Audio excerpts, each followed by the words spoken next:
प्रयास करेंगे कि इन्होंने ऐसा क्यों किया। तो पहले व्यक्ति है Chetan Grace ji. Hi, God bless you. दूसरे व्यक्ति है एक नवबोध बुधाज्ञा। बुद्धं शरणं गच्छामि। जय भीम।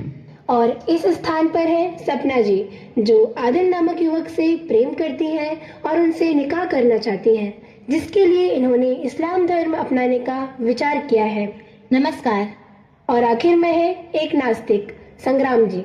जय विज्ञान, जय मानवता।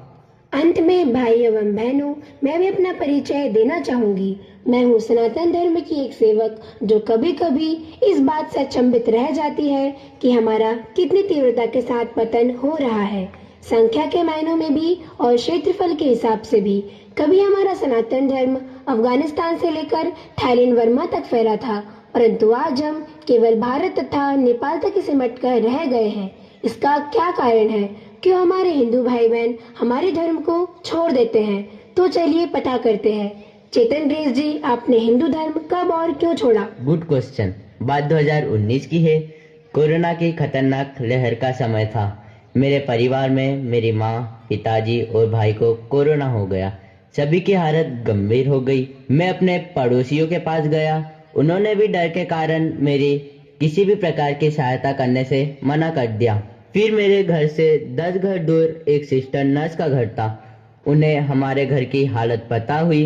वे तुरंत हमारे पास आई और सहायता करने की रिक्वेस्ट की। मेरी माँ, पिताजी का खूब ध्यान रखा। हम सभी कुछ दिन बाद सही हो गए।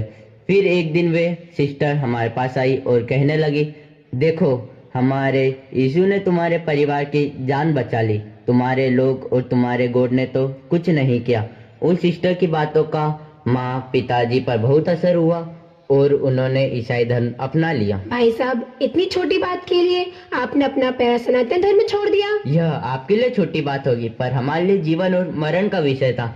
हमारे कष्ट के समय उन सिस्टर ने हमारा साथ दिया, इसलिए हमने उनका साथ दिया। भाई चेतन, हमारे कई हिंदू भाइयों बहनों ने भी कोरोना काल में कई पीड़ित लोगों की सेवा सहायता की, परंतु कभी भी पीड़िताओं का धर्म परिवर्तन नहीं कराया।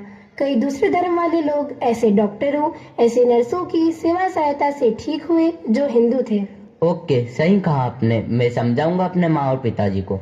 ठीक है चेतन, पर मैं यह कहना चाहूंगी कि हमारे हिंदू भाई बहनों के इसी अज्ञान के कारण हमारे देश के कई राज्य जैसे नागालैंड, केरल, मणिपुर ईसाई बहुल हो चुके हैं। पंजाब, सिक्किम, मध्य प्रदेश, उड़ीसा, छत्तीसगढ़, तमिलनाडु आदि राज्यों के आदिवासी बहुल क्षेत्र तीव्र गति से ईसाई धर्म में बदलते